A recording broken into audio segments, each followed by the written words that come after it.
Oh, there, I see James popped in now. James, send in a request to join, or I can see if I can get it from this side. There you are. I'm going to send you one from here, James. We'll see if he pops in. And then I'll keep explaining, if you're new to this, what we're doing and why. There he is. Hey, James. Hello. It looks, well, your room is very well lit for 9 o'clock at night. Yeah, I might have to switch the lamp on at some point, but yeah, it's still like pretty bright Wow. at this time. Well, like I was just explaining to everybody while we're waiting for you to pop in, though the whole thing behind all this that I'm doing with these memorable animal encounters was prior to Endangered Species Day. Myself as a communicator for wildlife and conservation, and many of my colleagues, we all have our spiels. We all know what we're going to say when we're talking about the animals, or talking to people about conservation projects that we work with. And I've always felt that being able to tell a personal story is one of the best ways to kind of draw others into our messaging and get people to fall in love with animals. And so I kind of want to take a different angle heading into Endangered Species Day. Of course, that was last month. We're still doing these talks though because they're enlightening, honestly, for myself and other people. So the idea is to talk about our most memorable animal experiences, and that's one of the reasons you're here today. Yeah. Before we jump into it, though, one of the things we're all dealing with across the world has been months and months of this pandemic, and I like to ask people and get a sort of insight how it has impacted their work and what they can do. And you and I chatted a little bit about this in direct messages, but I'd love to hear it again. How has your work been impacted at this time?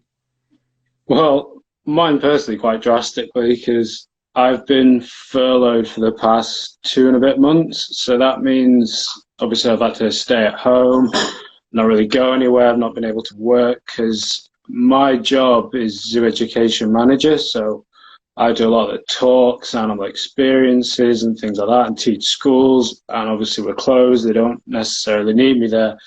And all that's left at the zoo is the primary keepers and executives, obviously keeping the park ticking over. So for me, it's obviously been a huge change because obviously working non-stop at zoos for ages to have such a big break, it's been very weird for me. Yeah. And then also, like my partner's a zookeeper and she's there all the time. So she's working like 5 days a week while I'm still at home because she's looking after the animals while I'm here. And so with that, I think I might have misstepped a little bit because I know your audience, those that are your followers that are joining us, know who you are and what you do. But normally, when it's non-pandemic time and we're not dealing with that, can you tell everyone a little bit about yourself? And is there anywhere else that can keep up with you and what you do other than here on Instagram? Well, yeah, so my obviously job is zoo education manager. So obviously I mentioned it briefly. I've been a zoo education assistant before and a zoo education officer. So all of it is based around teaching the public about animals. So though I do work with loads and loads of different types of animals, the main part of it is working with public in schools. So like doing talks and feeds or animal experiences or just generally telling people about conservation and what they can do to help save animals themselves. So for me right now, like it's difficult. Well, I don't know, just sort of being stuck at home because you can't obviously see friends or socialize. So I've gone from speaking to people all the time to all of a sudden being alone in a house for like 7 hours or whatever. But it's okay. Like I've managed to watch lots of stuff and play lots of Xbox, exercise, all that kind of stuff. Watch countless things on Netflix, and there's nice nature walks near us because luckily we've literally right by a massive forest. It's all in the countryside, so there's loads of different places for us to go. We have got a really nice garden and like lots of local wildlife there too. So it's not been that bad. Like you just sort of have to make the best of it, really. Right, right. Fair enough. Well, is when you are in full workforce and hopefully back soon, whatever ends up happening, you do put a lot of nice animal content, education content here on Instagram. Is there anywhere else you do that, or pretty much just here on Instagram? Pretty much on Instagram, to be honest. I don't really use like Twitter or anything else. It's just purely on Instagram because obviously I have Facebook and things like that, but that's more, I guess, just more private stuff that I Right. post on there, and that's more like family and friends things. Whereas with Instagram, it's mainly like 100% animals. Like to be honest, I do post either me with an animal or whatever. So yeah, what I've had to do lately is go through old pictures that I haven't posted and just thought, well, I'll just go back and use those. It just made sense to still post something and keep it going. But that is something I do miss, obviously taking pictures and having more experiences with animals and having new content for people to see, and obviously more things to learn about. Right. Very good. Okay. Well, I think you mentioned sort of a challenge a lot of us have, you know, that are in our world, accustomed to being out of the zoo or safari park, you know, day in and day out and getting new content. I'm right there with you in the sense that I do go into the our zoo every now and then, but it's very limited, and so I'm like you, having to repurpose that content from the past and kind of come up with new ways to keep people engaged and interested in animals while we're limited in getting out of the house. So I can feel for you on that one. But let me ask you, let me kind of get to the point, I guess, of all of this, why I started all this. You know, you've spent quite a bit of your life, you know, in and around working with animals and whatnot, and as a career. So for you, in your lifetime thus far, what has been your most memorable animal encounter? This took a while to think of just one, but I'd have to say it was meeting and working with our hippos at Flamingo Land for the first time, because I'd never seen them before, let alone work with them. So eventually I started doing talks and feeds with them, but I just couldn't believe it, because I knew that they were going to be big, but when you see them up close, because you normally might see them in a documentary like way out in the water or something like that, you don't necessarily get the scale. So when you see them up close, I was just kind of amazed. And also the fact that they're way out into the lake, so literally the keeper that was with me called them over. So the fact that they reacted to the names, which are Ernie and Godzilla, so interesting names for animals. There they are. And then, unfortunately, the way this Instagram sets us up, I'm in one of the mouths of the hippo right now, so I'm sorry about that. Yeah, I like that in Godzilla. So with as they came over, like, I didn't realize you'd ever be able to call an animal over like that. So they came into the house, and just to see them up close was just amazing. And the fact they got tiny little legs, a huge mouth, as you can see, and the huge teeth. And not only that, the fact that there's Ernie with his mouth super wide open, so that was when I knew he was going to do a huge yawn, because he always does that. It's weird, because like, when you get to know animals quite well, you can kind of anticipate like their behaviors. He was drinking at that moment, so I knew when he got his head up, he was going to do a massive yawn, which is just, for whatever reason, what he always does. So there's the perfect photo opportunity. But yeah, we've trained them to do that. So when they came into the house, you actually literally do like a crocodile arm movement, and that will get them to open up their mouths. And then part of the training is to check out their teeth, see how they're doing. And then you throw an apple or a cabbage in or whatever, and obviously that's their reward. It's positive reinforcement. And yeah, they love it. I just thought it was phenomenal that you could do it with an animal that size and known to be so aggressive. It was just amazing to see. So to give others sort of a perspective here, because I mean, you mentioned it yourself, even that, you know, you see them in documentaries, and obviously this picture here, there's no real point of reference as to how big this hippo is in comparison to an average person. So someone who does not study wildlife or does not have the opportunity to be near hippos, if you were to be standing next, you said this was Ernie here? Mm-hmm. If you were standing next to Ernie, whereabout would you, as an average adult, you know, male, come to the height on this animal here? Well, I'm about 6 foot, and I guess his shoulder area is about sort of 5 foot, 5'5" kind of thing. But if he stands his head up like that fully, then yeah, he'd be taller than me. And on top of that, we haven't weighed him for quite some time, but he will be like 4,000 kilograms, so he will be extremely heavy. It's unbelievably impressive too when they open their mouth, like you said. So at the shoulder right here, so right about this level, you know, it would just be inside of his mouth. At his shoulder, like about 5 feet. So you're talking almost another 7 feet to get up here. So you think about how big that mouth spread is, and they show off those big teeth and like that. So this behavior here, though, this is more of I'm guessing because it's facing you, taking the picture, soliciting or waiting for reinforcement. Yeah, it's obviously if they were going to do that in the wild, they'd be doing it quite aggressively at each other to show their teeth and show how big and dominant they are. But we have trained them to do that, and when they do it, obviously on command, it works quite well. Everybody loves it because we've now done that for the feed and talk. So everybody comes to watch the hippo feed, not necessarily to learn about them, but they do learn about them as well. And you can tell them all about like their teeth as well, how they're part of like the ivory trade, and people do poached hippos as well in Africa. So it's cool to bring that up as well. And then once you throw a cabbage in, you can tell them like, look, he could break a crocodile in half with these huge teeth. So when you see him crunch a whole cabbage and it makes the massive noise, people love it. And then if we have a zookeeper for a day, which is like an experience, part of that is to feed the hippo. So you literally do get kids to throw the apples and cabbage in. So it's kind of like playing basketball, and yeah, they just love it. I want to go back just a moment, since I'm literally sitting on top of one of the teeth here. You had mentioned that the ivory trade is a problem also for hippos, and I think that sometimes gets overlooked by the general populace. We hear a lot about 96 elephants a day and that tragedy, the tragedy of the rhino horn, which is just keratin, not even ivory, but similar in the poaching. When it comes to the hippos, these teeth here, I'm kind of on this one, and there's these over here. Those are ivory, just like ivory of the tusks of an elephant, because elephant tusks are just elongated teeth. The hippo's teeth, remind me about how long do those big tall ones get?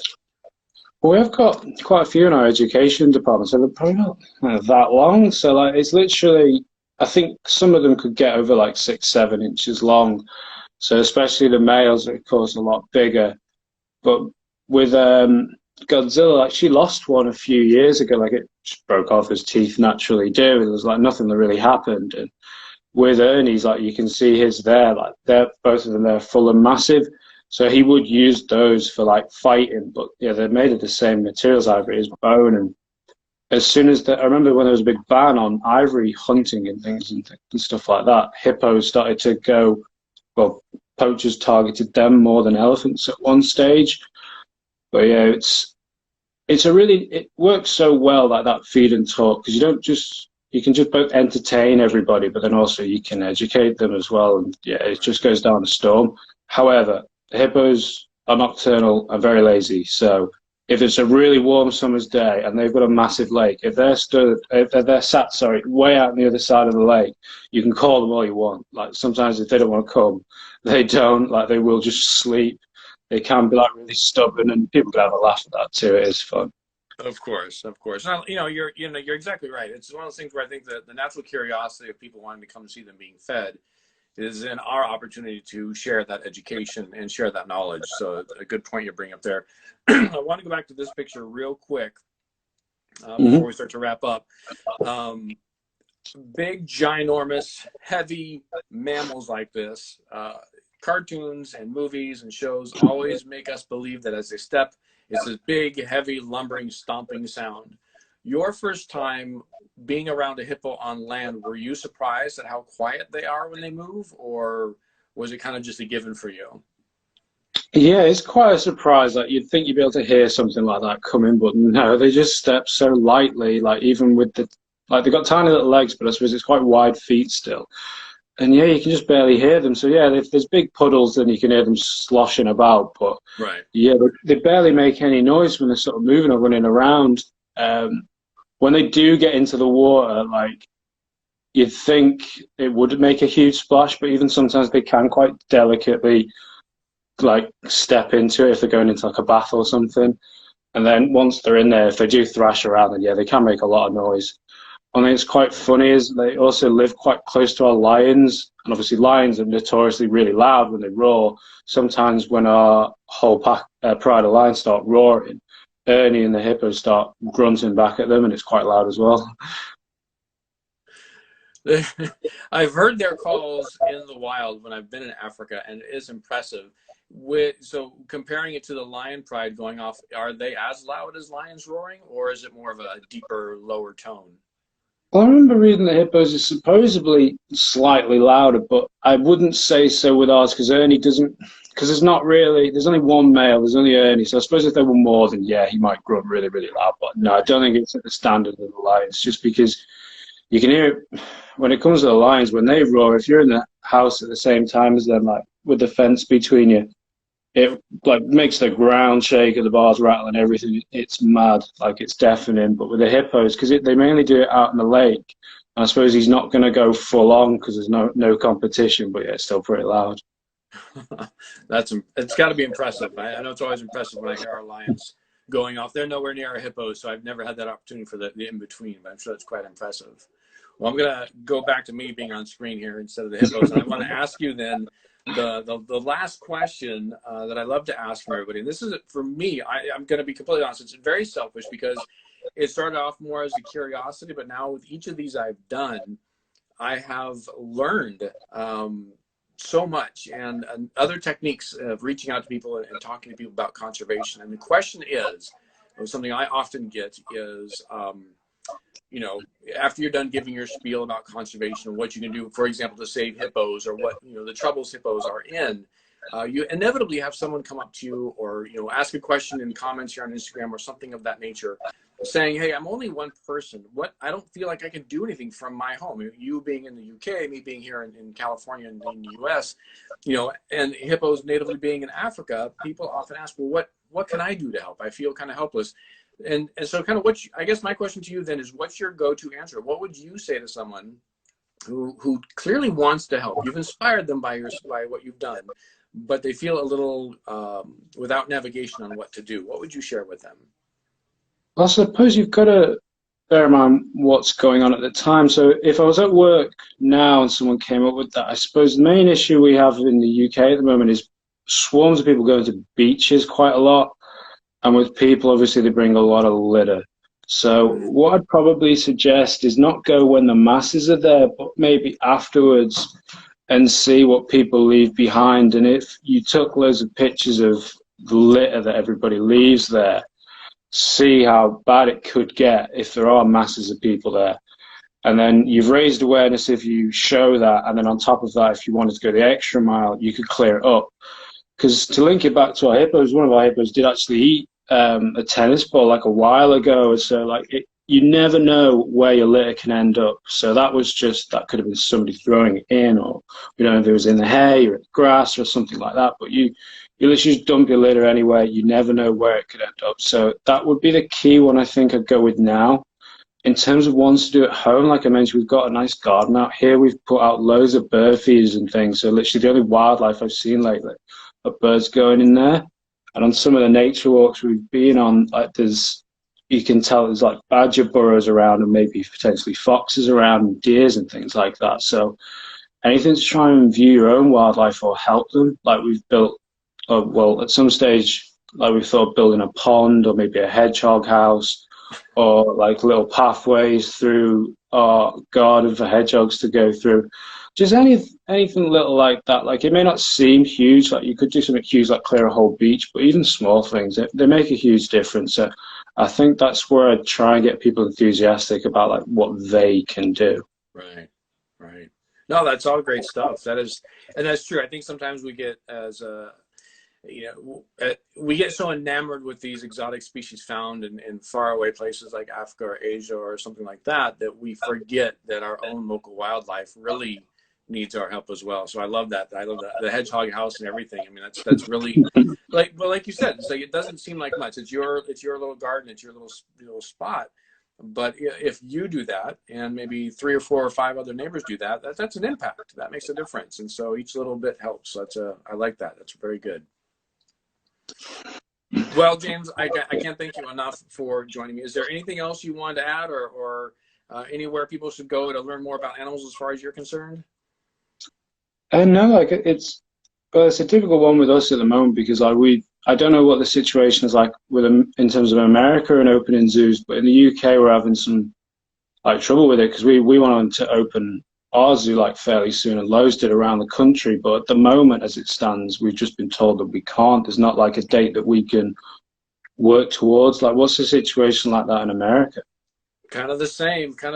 So we're, at least here in the state of California and other states as well, they're kind of opening things up in phases, but we don't know when that next phase is going to happen. We know that zoos have been put in with amusement parks and other large gathering type events, and so I think we're like phase 3 or 4 down there somewhere, but we currently don't know when we'll get to those phases. So we're preparing.